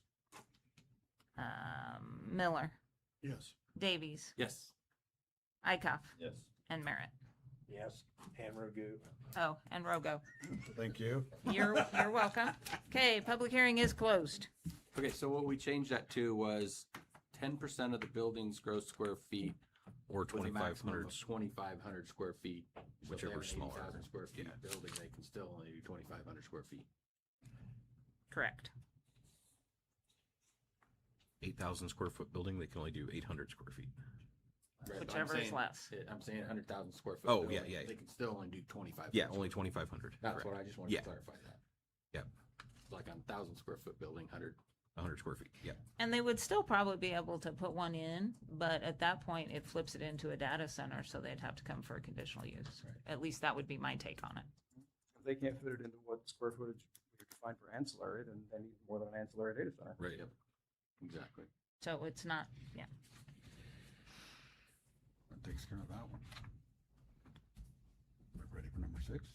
No, we have to actually vote on it. We haven't voted on it. Oh, she didn't call that roll yet. She just closed the public hearing. We See? closed the public We hearing. got all those different Jeez. things. Gotta make a motion, man. Yeah.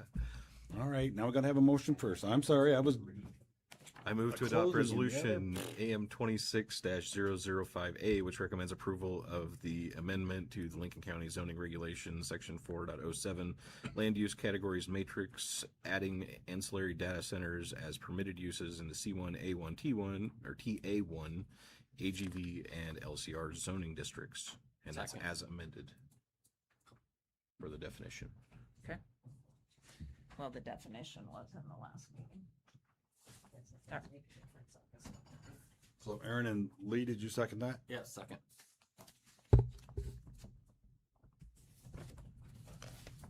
When you're ready. Okay, Davies. Yes. Miller, Yes. Eichhoff, Yes. Merritt, Yes. Edwards. Yes. Rogo. Yes. Okay, motion carries, and I do have the previous resolution and this resolution. If you can sign those, that would be greatly appreciated.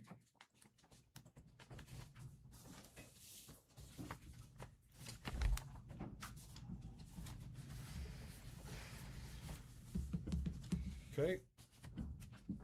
Get those signed before anybody leaves, make sure you sign.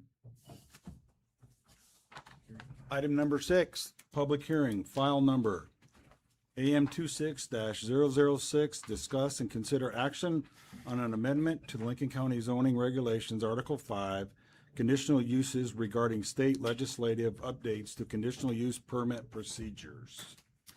Okay, and what you should have here is a copy of the review comments, and then attached to that, I put the current conditional use regulations in front of the proposed draft regulations. So essentially, we're really not changing much in here other than the timeline. LB 663 set aside some timelines as far as what we refer to as the shot clock. And so it limits the county's ability to postpone decisions, or in some cases even require certain conditions. So to adhere to those legislative mandates and still be able to have some local control, planning staff is recommending the proposed amendments to Article 5 conditional uses. There's some definitions that were added, definition of a complete application, definitions of what significant change means as far as requiring resubmittal of a conditional use permit. And then it goes in there to talk about the pre-application process and then the procedure if somebody files a conditional use application. I have 30 days to decide if the application is complete. It then goes to you. You have 90 days to act on the application. If you don't act on the application, it's deemed approved and it goes on to the Board of Commissioners. And then again, the Board of Commissioners has an additional 90 days to act on a condition. I can't say why Senator Storer wrote this bill, but I do know that it was because some planning commissions would continuously table items. And so it was the state trying to get planning commission to make a decision. Speed it up a little bit.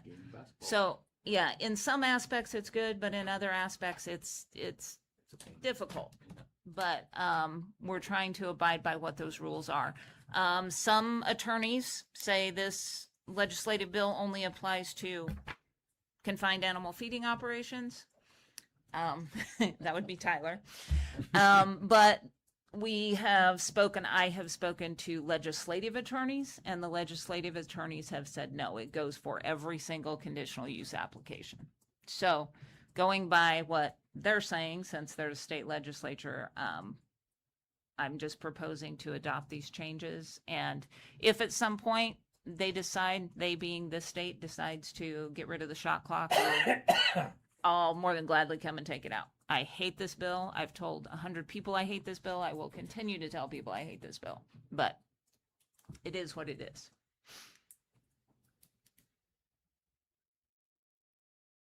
See anything you want to change?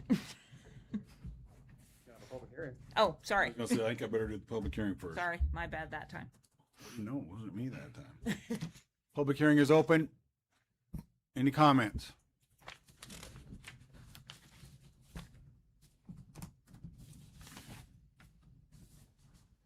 Okay. Let's close the public hearing. Second. Aaron and Roger to close the public hearing. Okay, this is a vote to close the public hearing. Eichhoff. Yes. Merritt. Yes. Edwards. Yes.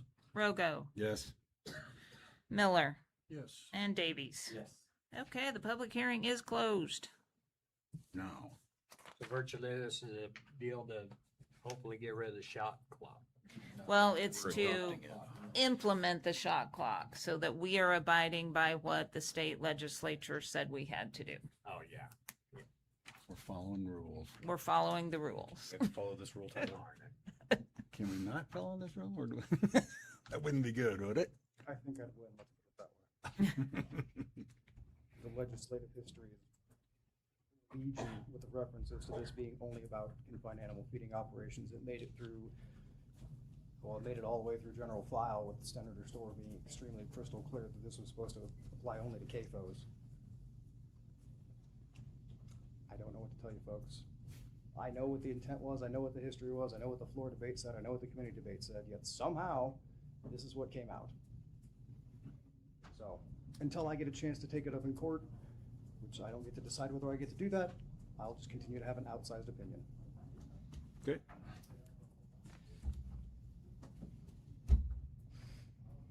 Any other discussion? I move to adopt resolution AM 26-006A, which recommends approval of the amendment to the Lincoln County zoning regulations, Article 5, conditional uses. Second. Roger with the second. Okay. Rogo, Yes. Miller, Yes. Davies, Yes. Eichhoff, Yes. Merritt, Yes. and Edwards. I'm gonna say no, because I want to see Tyler fight it in court. Okay, motion carries. Couldn't resist that one, could you? Okay, and again, resolution for signature. Okay, item number 7, election of officers. Okay, your current officers are Brent Rogo, Chair, Aaron Edwards, Vice Chair, and Judy Peterson, Vice Chair Secretary.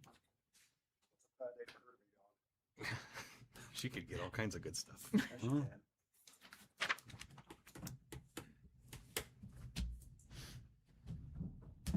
I guess what I say is nominations are now open for the office of chairman. I will nominate you to stay there. Second. We don't need a second, but somehow I knew that might be good. You do retain the ability to decline the nomination. I know. We're Then gonna we'll cut just your ask salary again. if you do. You good with that, Brent? I know. I'm good with it. Is there any other nominations? None more qualified than you.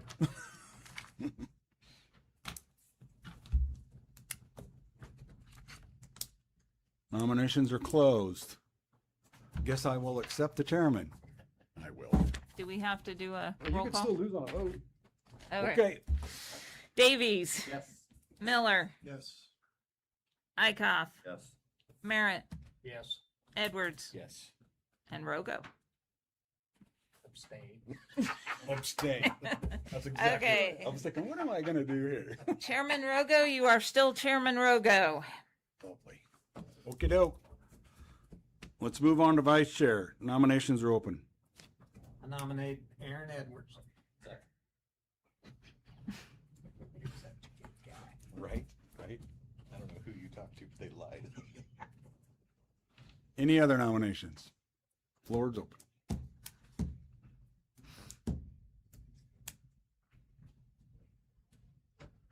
Nominations are closed. Do you accept the nomination? I'll take it. With a smile. Oh boy, that's what I want to hear. Roll. Roll, please. Eichhoff, Yes. Merritt, Yes. Edwards, Abstain. Rogo, Yes. Miller, Yes. and Davies. Yes. All right. Nominations for the office of secretary. Vice chair, is that what you called that? Vice Secretary, Vice Chair, or Vice Chair Secretary, whichever. Vice Chair / Secretary, the official. Okay. Nominations are open. I'll nominate Judy again. I will second that. Now, who's Judy again? That's Judy Peterson. Judy number 2. Whichever one's here gets to write the stuff down. There you go. Any other nominations? See, all you guys are pretty anxious for that one, aren't you? Right. Nominations are closed. We're going to say she accepts. She does. She will accept. Okay. I talked Did to you her talk to earlier, her? just to make sure. When you're Didn't ready. want to hurt her Okay. feelings too bad. Merritt, Yes. Edwards, Yes. Rogo, Yes. Miller, Yes. Davies, Yes. and Dykoff. Yes. Okay, so we have our chair, vice chair, and vice chair secretary. Thank you, guys. No seats have moved. All right. Item number 8, public comment period. Anybody from the public can come up now and Gentleman's speak. been waiting. Thank you for your patience. Please state your name and address. My name is Jay Rezick. I am a retired professional engineer with the NRCS Natural Resource Conservation Service. Federal employee, retired. This sounds inevitable. It really does. I guess my thing, the concerns everybody had here were fantastic. You know, I've worked with the NRD, I've worked with CAFOs, I've worked with irrigate, everything. I'm retired, okay? Did I say that? I didn't even read any of the specs or any of the regulations. That's what I did. I didn't want to do that. Again, I'm retired. What I wanted to do, and I did last night, I asked AI some questions. And I really would like you guys to hear what they got to say. If that's all right. I'll give you a couple minutes. Okay. If I can get to it. I retired because of technology. So everybody's got one of these, right? Some of the questions. Hey, Google, how many data collector centers are there built as of today? Globally, there are approximately 12,000 operational data centers, with around 4,500 to 5,400 located in the United States. That's a lot. And we're trying to fight that.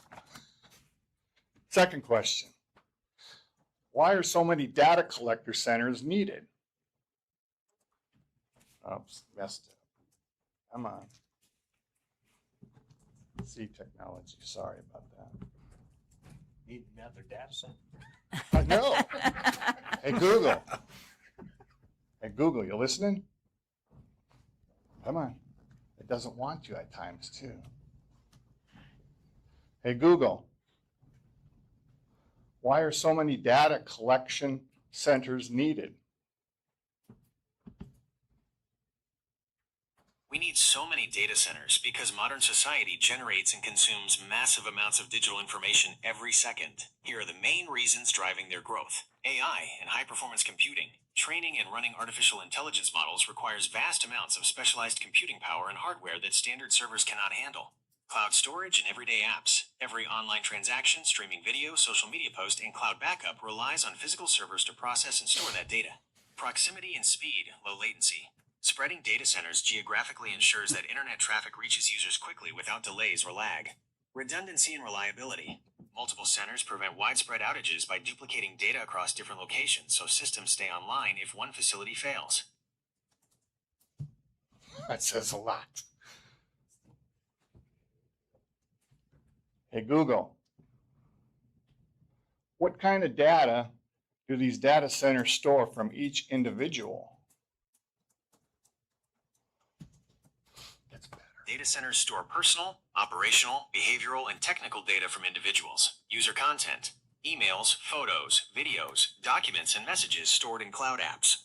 Account info, names, login credentials, payment details, and contact numbers.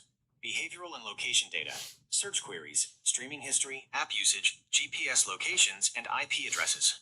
Device details, browser types, device IDs, operating systems, and hardware specs. A couple more.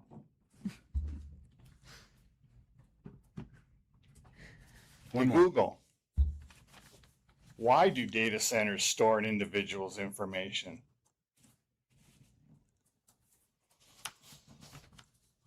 Data centers store personal information to enable digital services like email, banking, streaming, and cloud storage to function smoothly and accessibly from anywhere. They also keep data to maintain account security, personalize your experience, and satisfy regulatory record-keeping rules. Last one. This is for you guys too. Hey, Google. What's the difference between wisdom and knowledge? Knowledge is accumulating facts and information, while wisdom is knowing how and when to apply them in real life. Think of knowledge as knowing that a tomato is a fruit, and wisdom as knowing not to put it in a fruit salad. Thank you. Just something to think about, guys. Thank you. Thank you.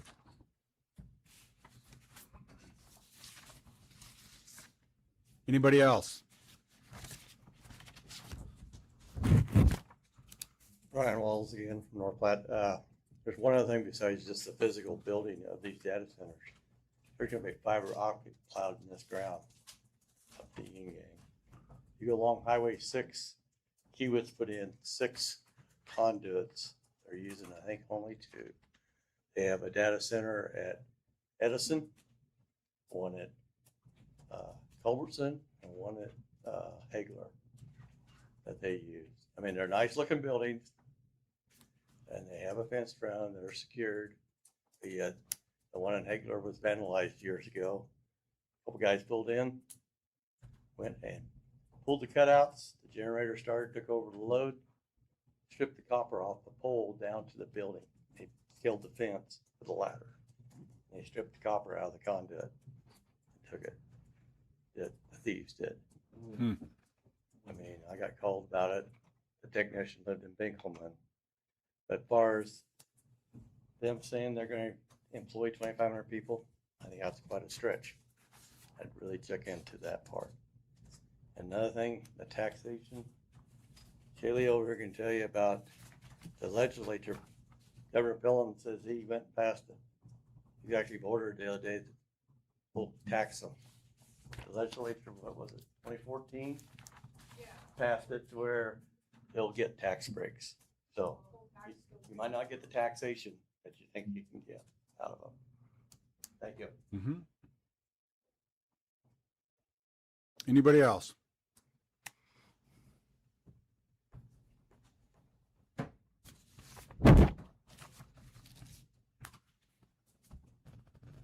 Public comment period is closed. Thank you. Item number 9, old business. I've got nothing. Okay. Anybody else have anything? We're good? Number 10, new business. I have new business. Well, okay. At least I think this is where it should come in. Okay. So Judy Peterson did ask that a couple of things get brought up about the power plant side of things. And do we need to start looking at possible power plant regulations for anything that may not be actually associated with a data center? Right now, the state does not allow that, but with some of these other changes and possible future use of these properties, it's something that I think we should at least talk about and consider. And then she also had asked who has the authority over a private power generation unit. Is that something that NPPD is going to be in charge of, or the SPP? Are they going to be SPP members, or is that a state thing, or are they completely in charge of their own? We do have an NPPD representative here if we want to ask him that question. I saw him back there, and I was hoping I could get him to come up here. Please, would you approach? Not that we're calling you out, but we're calling you out. I should have left earlier. Brian Vass, Economic Development with Nebraska Public Power. I'm not sure I can answer that clearly in regard to that because I don't typically have those questions forward in my direction. Okay. But in regard to, in the state of Nebraska, and Tyler can echo this, we have a power review board instead of a governing board.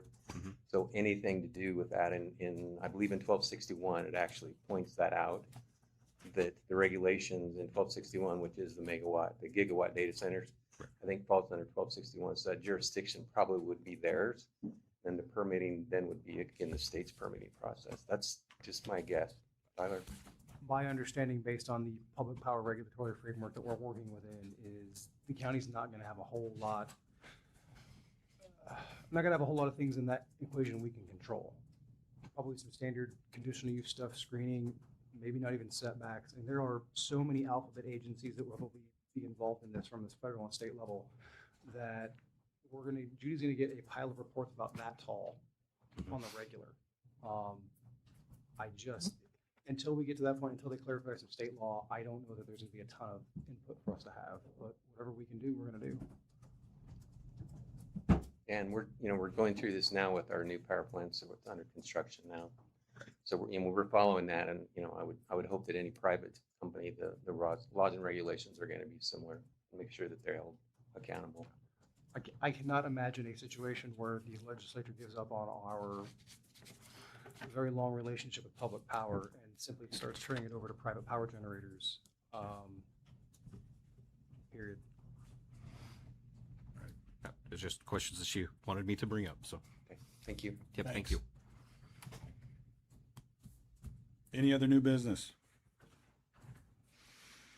Are you done with your list? That's all I had. Good. We're adjourned. Thank you. Thank you.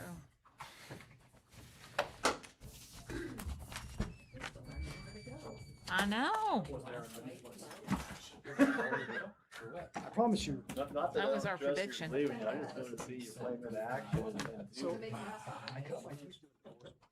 I wrote down a few. Okay, that one's gonna be very difficult because he was kind of going off about a whole bunch of things, but basically, what did I write down there? I'm gonna have to get Michelle's minutes. I'm gonna put it in here. Basically, it was